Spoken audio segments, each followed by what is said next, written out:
And we're back with another episode of Before You Buy, that show where we give you some straight up gameplay and our first impressions of the latest games releasing. It's me, Jake, today, and we're talking about Vampire the Masquerade Bloodlines 2.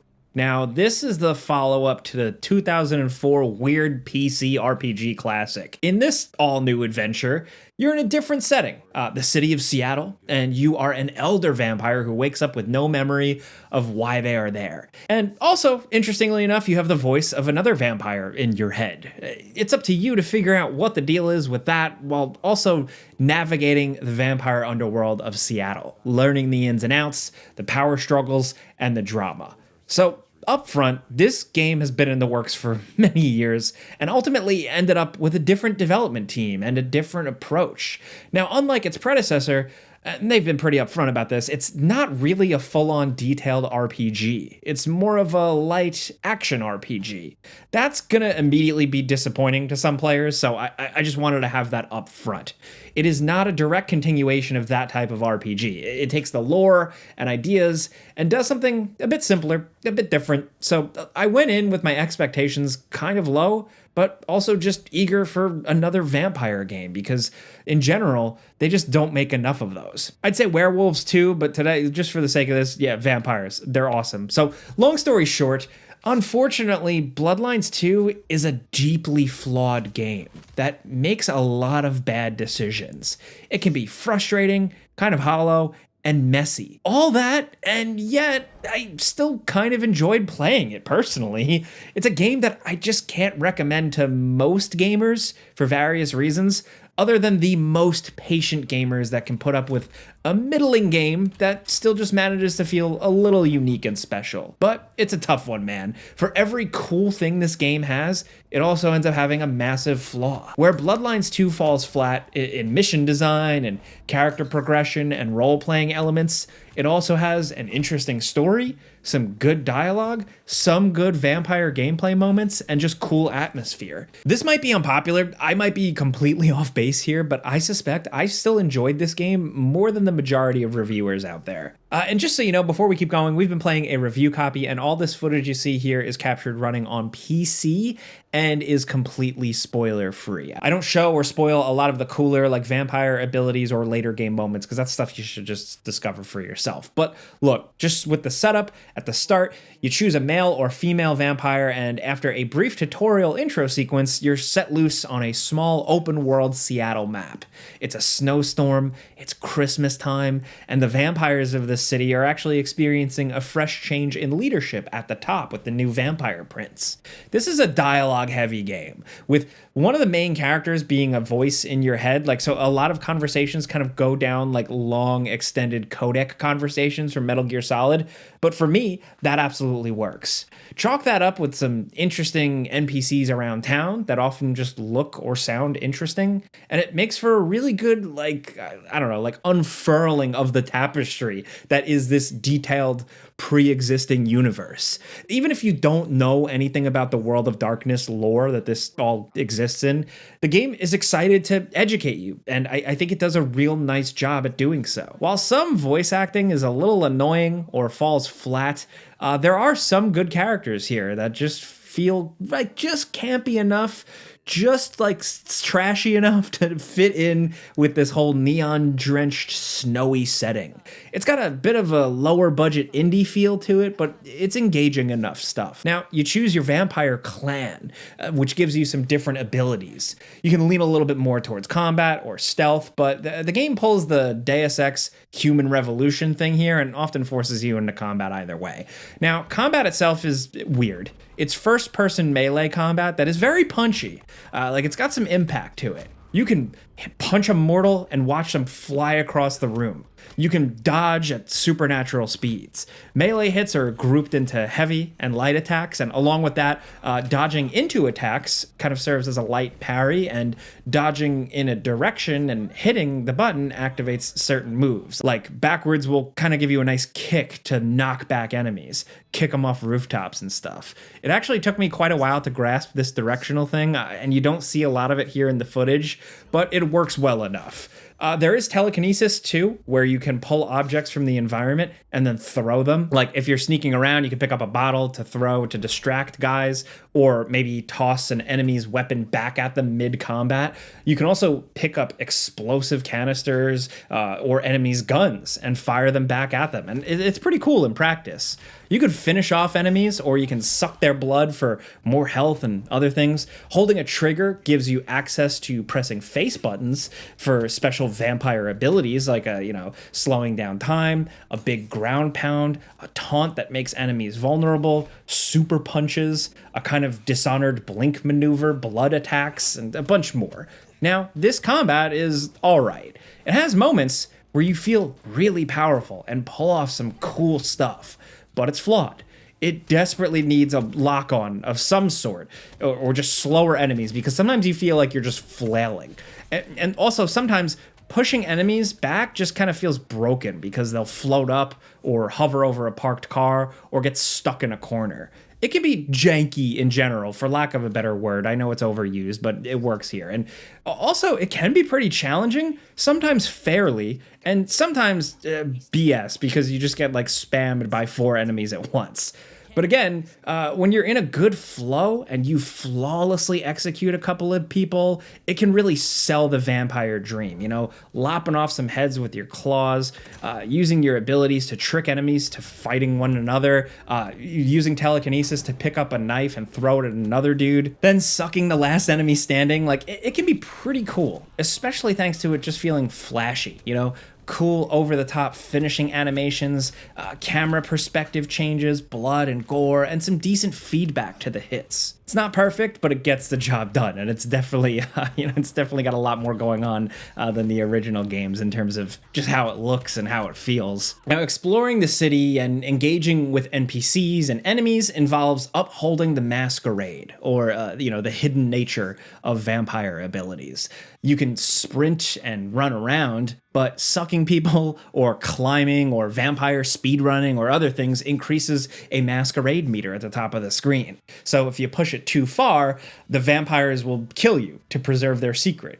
It's a little undercooked, but it works well enough as a trade-off for exploring the city. There's give and take. You do a lot of running around. You're wandering around these streets, just going from mission to mission, but when nobody is looking, you can run super fast, dash up a fire escape, and then run and jump and glide across rooftops. So it encourages you to, duck into back alleys, look for pipes or scaffolding to climb, and small streets to dash through when nobody is around. It makes you engage with the environment differently than you would in a normal game. And again, while it's not the craziest thing, it is really fun and a good feeling when you finally get up to the rooftops, away from public eyes, and then you can kind of just Superman run and jump and glide your way across this spooky city. Now, there's a good amount of these abilities on a simple skill tree, but believe it or not, it's flexible and not just completely stuck to the clan type you choose at the start. You can unlock active clan abilities outside of your clan from your clan trainer NPCs by spending resources you get from sucking the blood of random NPCs that are just roaming the streets. So you can use your vampire vision to see their hearts and tell what type of person they are, meaning they have different blood resources.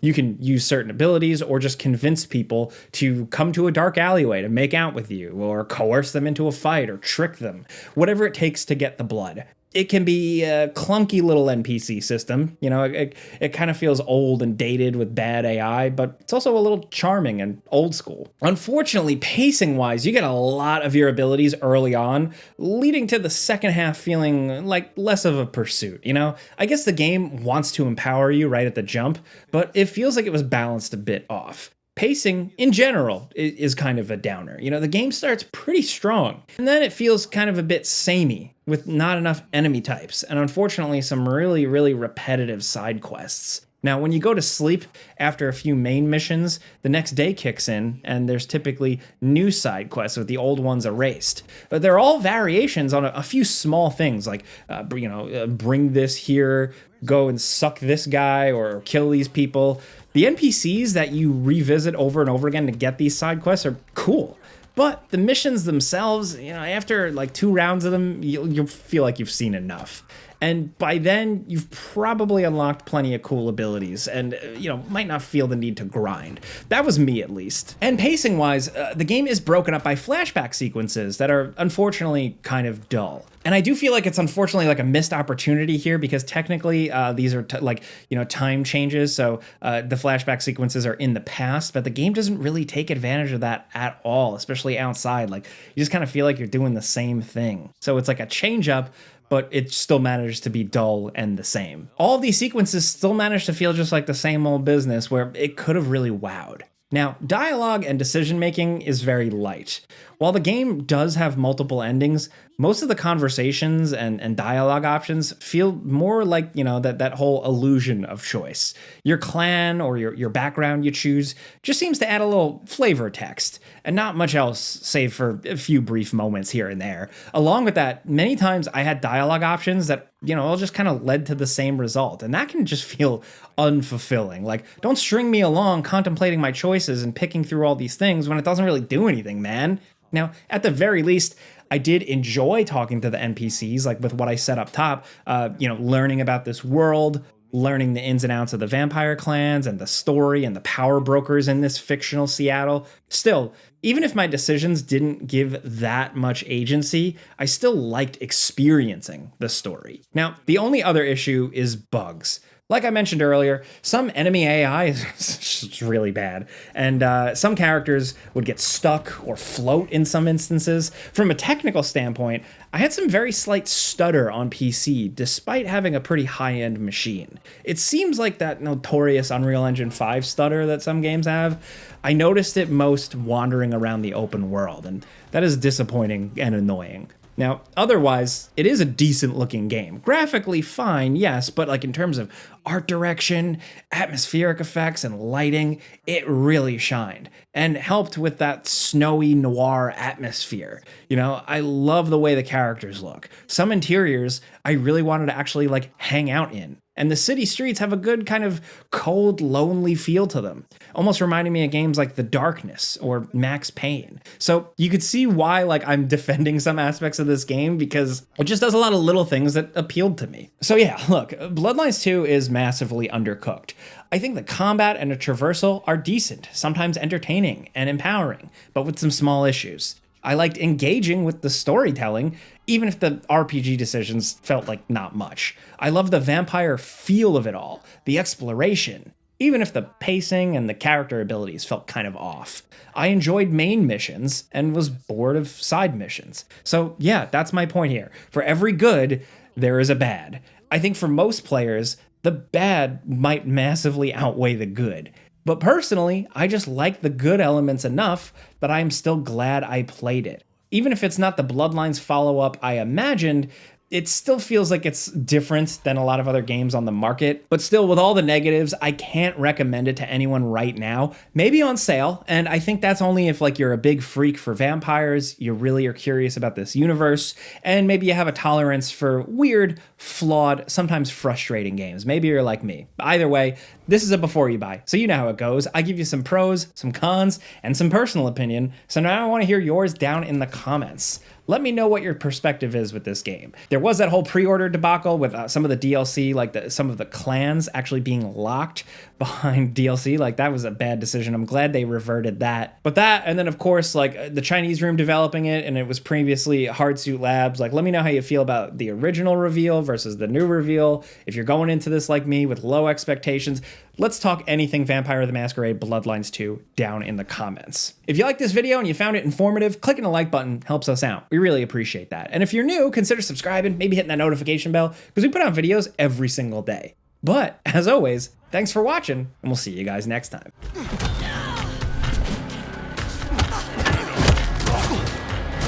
Damn it! Over here! How dare you!